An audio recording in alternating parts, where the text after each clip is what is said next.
Primeira carta do apóstolo Paulo aos Coríntios, capítulo 10, versículo 1.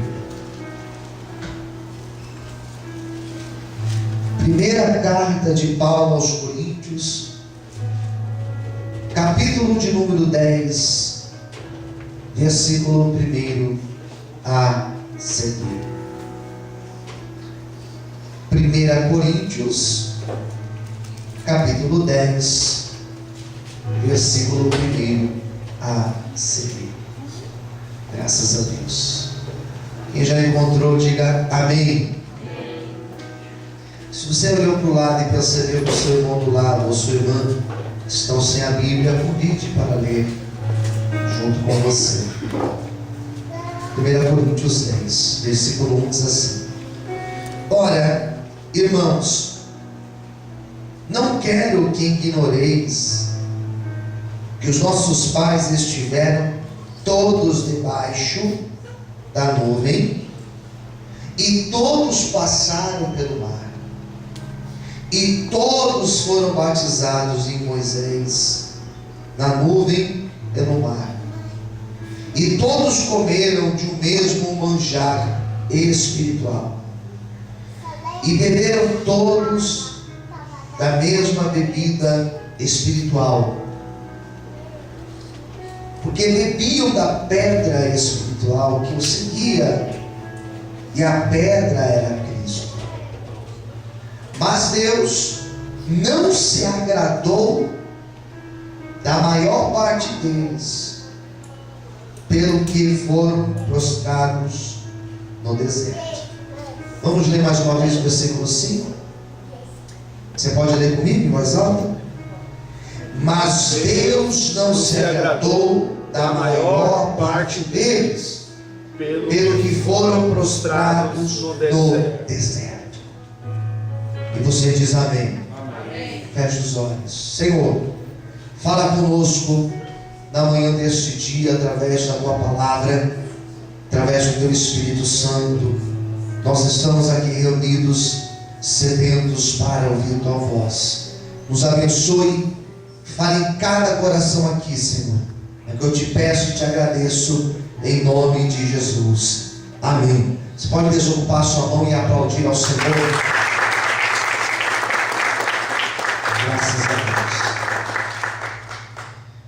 Nós temos em Paulo, na carta que ele escreve aos Coríntios, a explicação do Êxodo.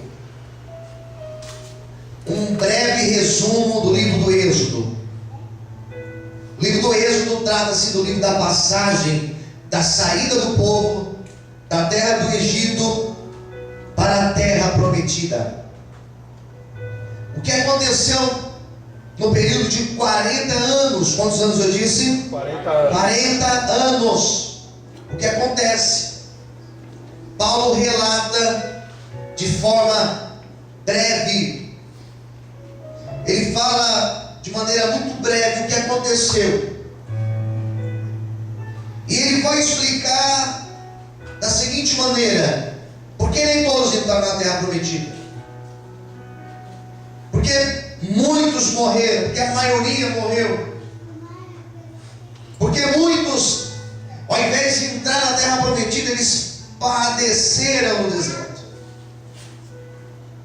Nesses 40 anos, eles passaram pelas mesmas dificuldades.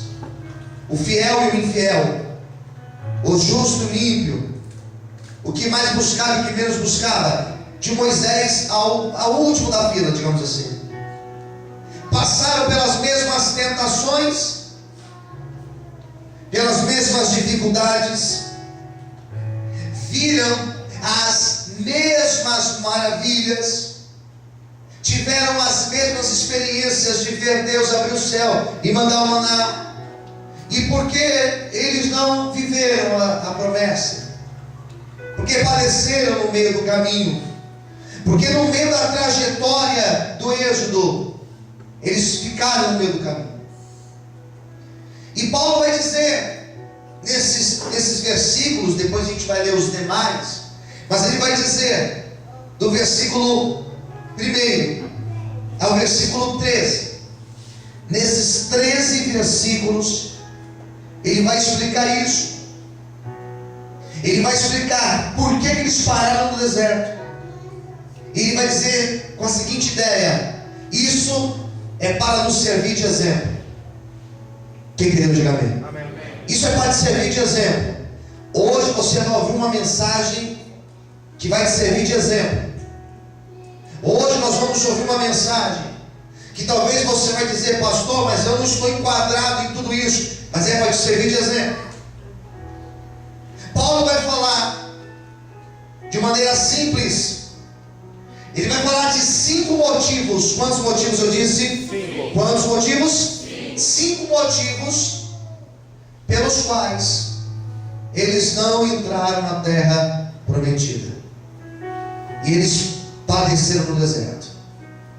Por esses 5 motivos eu tenho visto hoje em dia pessoas se perdendo, pessoas se desviando da igreja, dos caminhos de Deus, pessoas passando por lutas e as lutas cada vez piores, pessoas vivendo uma vida ruim. Deus não quer que ninguém tenha uma vida ruim. E quando eu falo vida ruim, eu estou dizendo, não é uma vida sem luta, senão eu estaria mentindo, mas é uma vida feliz, uma vida como a gente lê lá em Filipenses, que apesar da dificuldade, nós temos uma alegria, uma satisfação plena, porque temos a presença de Cristo conosco. É essa felicidade lá de Filipenses que Deus quer que você tenha, que nós tenhamos aqui nesta manhã. Quais são os 5 motivos que Paulo apresenta pelos quais as pessoas padeceram no meio do caminho? Vamos ver o primeiro? Pega a sua Bíblia, versículo 6. Primeiro motivo: essas coisas foram feitas em figura, para que não, leia para mim, não o quê? Está fraco? Para que não cobicemos as coisas más, como eles cobiçaram. Primeira coisa, preste atenção. Primeiro motivo pelo qual eles se perderam no meio do caminho: cobiçaram o que não devia se cobiçar. Desejaram o que não deveria desejar. Nós estamos falando dos desejos humanos. Desejo é você olhar, se interessar por algo e você querer aquele algo para si. Às vezes desejamos algo na vitrine de uma loja. Às vezes passamos e enamoramos algo na loja. Às vezes andamos pelo shopping, passamos na frente de uma loja e falamos: meu Deus, aquela roupa ficaria perfeita em mim, aquele calçado ficaria perfeito em mim, aquela bolsa. Às vezes passamos na frente de uma agência de carros e olhamos assim e falamos assim: meu Deus, eu ficaria perfeito naquele carro, ia ser uma combinação perfeita. E isso se chama cobiçar, desejar. O problema do povo de Israel que saiu do Egito para ir para a terra prometida é que eles estavam cobiçando coisas que não deviam cobiçar. Eu começo a me lembrar, é que o tempo não vai ser suficiente, mas eu começo a me lembrar, por exemplo, de Asaf, que estava na presença de Deus e ele estava olhando para o lado de fora, cobiçando a vida do ímpio. E quando as pessoas estão na igreja, na presença de Deus, na presença do Senhor, e elas teimam em cobiçar, em desejar um estilo de vida que é um negócio que não vai levar em lugar nenhum. Às vezes nós estamos na igreja e estamos cobiçando a vida do ímpio, aquela ostentação do ímpio, aquele prazer momentâneo. Eles padeceram porque cobiçaram o que não deveriam cobiçar. E o que nós temos passado, queridos. O que realmente existe no nosso coração? Quais são os desejos que estão conduzindo a nossa vida? Que nós somos levados e conduzidos pelos nossos desejos. Quais desejos existem dentro do nosso coração? Se hoje nós pudéssemos reservar e separar os nossos desejos em pastas, quais pastas dessas iriam agradar a Deus? Ou será que nenhuma delas iria agradar ao Senhor? Eu li um salmo na sexta-feira. Eu li um salmo sexta-feira aqui na igreja, para encerrar o culto. Quem estava aqui talvez lembre. Salmo 37.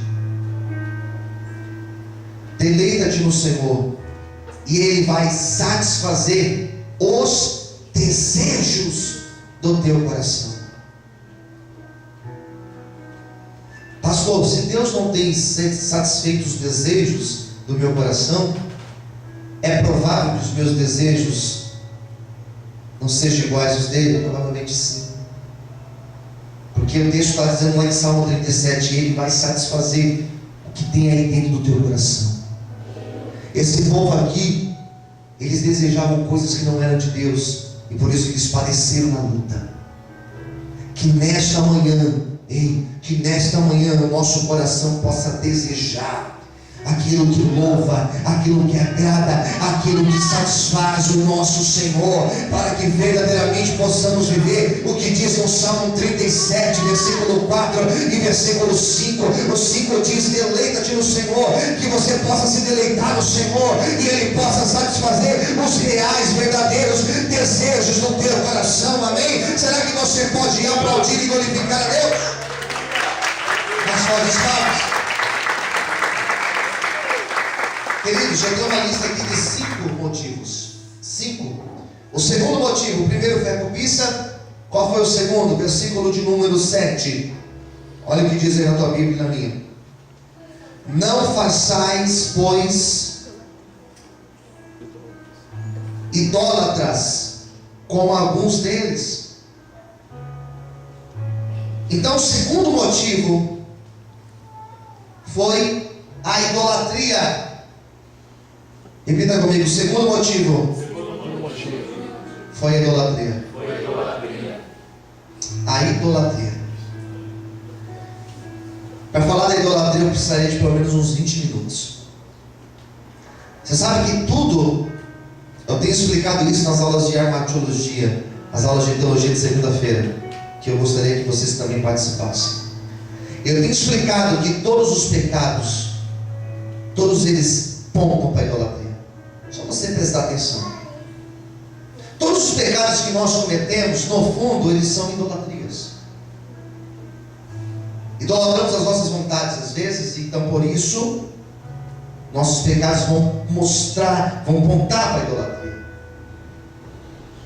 Mas para que você entenda de forma rápida o que é idolatria, eu não estou me referindo a uma imagem de escultura. Quando estou falando de idolatria, eu estou dizendo de nós colocarmos alguma coisa no lugar de Deus. Isso é idolatria. De forma simples. O que eu coloco no lugar de Deus se torna idolatria.